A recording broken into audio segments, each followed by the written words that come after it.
So guys इस episode में तुम्हें इन अंकल और अमितू के बीच में एक कमाल की बैटल दिखाई जाने वाली है। और गाइस ये बैटल काफी ज्यादा कमाल की थी और इसमें हमें एक न्यू टैलेंट पोकेमॉन भी देखने को मिलने वाला है जो काफी ज्यादा ओपी है और काफी ज्यादा स्ट्रॉन्ग भी था।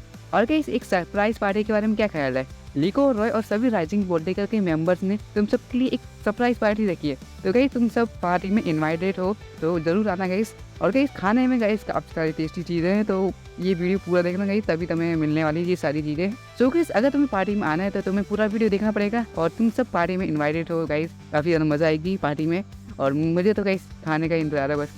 सो गाइस इस एपिसोड का नाम होता है गोइंग देयर ओन वेज। इसका मतलब है कि अपने अपने रास्ते हम चले रास्ते रास्ते।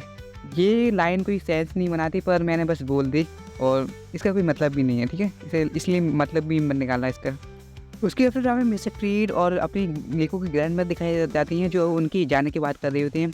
और फिर मिस्टर फ्रीड कहता है कि वो लोग पाले जा रहे हैं और वहाँ पर कहीं सोने कुछ ना कुछ तो मतलब क्लू मिल ही जाएगा टेरापेगस के बारे में, क्योंकि टेरापेगस भी मतलब एक टेरेंटलाइज की मतलब कुछ है।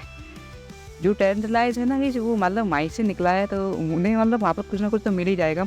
और जो लिको और रॉय होते हैं वो उनकी सारी बातें सुन लेते हैं और वो ये भी सुन लेते हैं कि जो लिको की ग्रैंड मदर है वो मतलब जाने वाली है। तो वो लोग डिसाइड करते हैं कि वो लिको की ग्रैंड मदर के लिए वो लोग एक सरप्राइज पार्टी रखेंगे।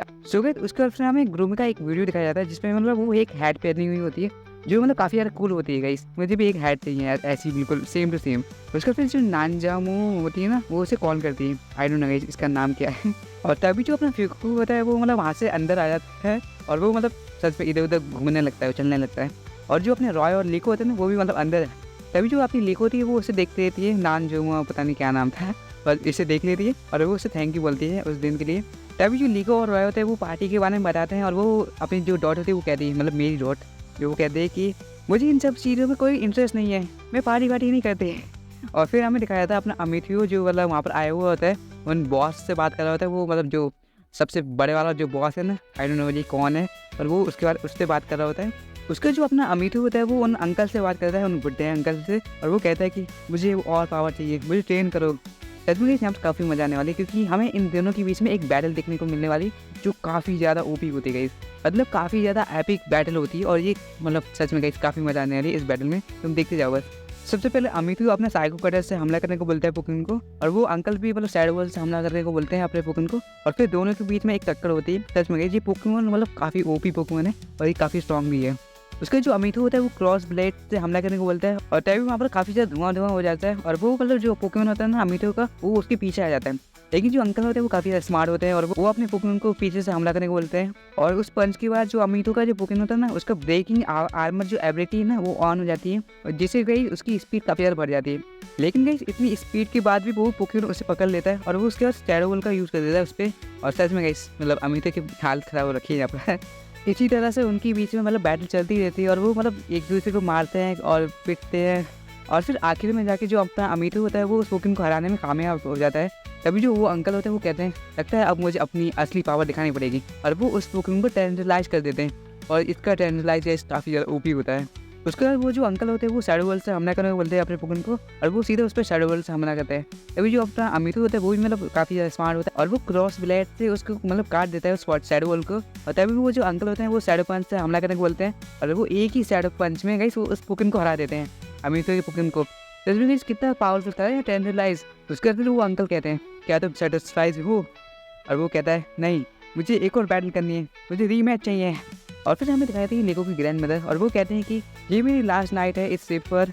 और फिर कहीं जो अपना आर्कमैन होता है वो अपनी लिको की ग्रैंड मदर को लेने के लिए आया होता है और वो उन्हें कहीं पे लेके जाता है। और जैसे ही लिको की ग्रैंड मदर सीधा वो दरवाजे खोलती है ना तो वो उन्हें एक सरप्राइज मिलता है। अपनी जो लिको और जो सारे के सारे राइजिंग बोल्टेकर के जो मेंबर होते हैं ना वो उन्हें एक सरप्राइज पार्टी देते हैं, सरप्राइज। और फिर मार्डुक जो होते हैं ना वो मतलब केक लेके आते हैं और वो अपने पोकेमॉन की मदद से उसे मतलब डेकोरेट करते हैं। और वो केक मतलब मेरे मुंह में पानी आ गया गाइस, सच में वो केक इतना टेस्टी लग रहा है, मतलब मन तो करता है कि मैं अपना फ़ोन ही खा जाऊँगा। इस सच में कितना टेस्टी केक है यार, मैं सच बता रहा हूँ, मेरे मुँह में पानी आ रहा है इसे देख कर। पिकाचू अकेला अकेले खा रहा है, ये गलत बात है, मुझे भी दे।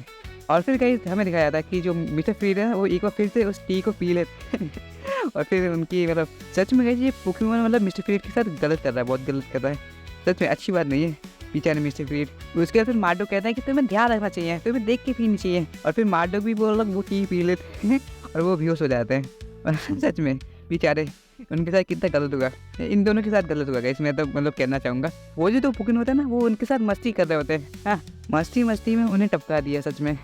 उसके बाद मेरी डॉट आती है और वो कहती है कि अब टाइम है आज रात की इवेंट का। और फिर गाइस हमें मेमोरीज दिखाई जाती है पिछले एपिसोड्स की, मतलब मेमोरीज नहीं, वो जो डॉट होती है उसने काफ़ी सारे फोटोज़ लिए होते हैं और वो मतलब उन्हें दिखाती है। सच में मेरी डॉट मतलब काफ़ी ज़्यादा टैलेंटेड है, उसने काफ़ी अच्छा वीडियो बनाया था, मतलब मानना पड़ेगा, वो काफ़ी अच्छी एडिटर है। और गाइस मुझे भी लगता है उससे थोड़ी सी एडिटिंग सीखनी पड़ेगी, या फिर मैं उसे एडिटर रख लूँ, काफ़ी अच्छा रहेगा। मतलब इससे अच्छा आइडिया तो मिल ही नहीं सकता गाइस मुझे। वाओ। उसके बाद जो ये अंकल होते हैं ना, वो मतलब एक कुछ मतलब अपना जोक वो सुनाते हैं और फिर वापस मतलब एकदम सन्नाटा हो जाता है। इतना मतलब बढ़िया जोक होता है ना, मतलब सन्नाटा ही सन्नाटा है। अंकल का जोक किसी को समझ में नहीं आया। सच में अंकल के साथ बुरा हुआ। Uncle I can feel your emotion, लेकिन अंकल अगली बार जोक मत सुनाए ना, वरना फिर एक आध आपको मतलब फिर सिर्फ से धक्का मार देगा। मैं ही करूँगा वैसे ये काम। और फिर गाइस हमें अपना अमीर दिखाया जाता है और फिर ये अंकल दिखाए जाते हैं। और ये अंकल होते हैं ना, ये बुढ़े अंकल, वो उसे अमीर को वो टेरा ऑफ दे देते हैं, जिससे वो अपना पोकेमॉन को टेंडराइज कर पाएगा। अपने अमिथियो और मिस्टर स्पिरिट के बीच में जो अगली बैटल होगी ना, वो काफ़ी ज़्यादा धमाकेदार होने वाली है, क्योंकि दोनों टेंडराइज करेंगे अपने पोकेमॉन को। और मतलब वो बैटल कितनी एपिक होगी, मैं तो मतलब वेट कर रहा हूँ ऐसी कब होगा, मतलब पता नहीं। और फिर कई समय ये 2 बंदे दिखाए जाते हैं जो अपना अपना प्लान बना रहे होते हैं कि अमितो जो है वो सारी मेहनत करेगा, मैं उसको एनालाइज करके सबसे पहले रिकॉर्डर तक तो मैं ही पहुंचूंगा। ये दोनों प्लानिंग बना रहे होते हैं अपनी अपनी। उसके फिर हमें दिखाया जाता है कि ये लीको है और उसकी ग्रैंड मदर, और वो आपस में बात कर रहे होते हैं। और जो लीको थी वो बता दी कि वो अपनी जर्नी के बारे में बता रही होती है, और वो कहती है कि शुरुआत करना सबसे मुश्किल था मेरे लिए, लेकिन जब मैंने एक बार शुरुआत कर दी उसके बाद फिर सारी चीज़ें ईजी हो गई। सबसे मुश्किल पार्ट यही होता है कि हम स्टार्ट नहीं कर पाते, और यही सबसे मुश्किल और सबसे स्कैरी पार्ट यही होता है। लेकिन एक बार तुम स्टार्ट कर दो तो वो चीज़ अपने आप ही हो जाती है। तो बस अगर तुम किसी भी चीज़ में अटक गए हो तो बस स्टार्ट कर दो उसे। ये मत सोचो कि तुम उसे कंप्लीट कर पाओगे या नहीं, बस स्टार्ट कर दो, वो चीज़ अपने आप ही हो जाएगी, तुम देखना। लेकिन कोई जो ग्रैंड मदर होती है वो उसे एक डायरी देती है जो उसने मतलब जो उन्होंने मतलब लिखी हुई होती है उनकी एडवेंचर की। और वो कहते हैं कि मैं एक न्यू एडवेंचर पर जा रही हूँ तो मुझे इसकी ज़रूरत नहीं है, तुम ये रख सकती हो। उसके जो लिखी होती है वो अपनी ग्रैंड मदर को एक ब्रेसलेट देती है जो काफ़ी ज़्यादा क्यूट होता है, सच में कितनी अच्छी है। उसके बाद गाइस हमें एक ब्यूटीफुल सा होराइजन दिखाया जाता है। और होराइजन गाइस, तुम्हें अगर इसका मतलब ना पता हो ये क्या होता है, तुम्हें बता देता हूँ। स्काई और ओशन जहाँ पर मिलते हैं ना, उसे होराइजन कहते हैं, जहाँ तक मुझे पता है गाइस। अगर मैं गलत हूँ तो मुझे बता देना, पर जहाँ तक मुझे पता है ये सही है। और जो ये एपिसोड होता है वो यहीं पे ख़त्म हो जाता है, और ये काफ़ी बढ़िया एपिसोड होता है, और इसमें कुछ खास ज़्यादा था नहीं। पर अगले एपिसोड में गई हमें काफ़ी ज़्यादा मज़ा आने वाली है, क्योंकि अगले एपिसोड में गई तुम्हें काफ़ी सारी चीज़ देखने को मिलने वाली है, जैसे कि न्यू कैरेक्टर्स और कुछ किडनैपर जो पोकेमॉन को किडनैप करते हैं। अब कोर्स पोकेमॉन चोर हैं, और राइजिंग बोल लेकर उन खोए हुए पोकेमॉन को ढूंढेगी। और हमें पिकाचू भी दिखाया था जिसकी हालत काफ़ी ज़्यादा ख़राब होती है। पता नहीं गई इस पिकाचू की इतनी बुरी हालत किसने कर दी।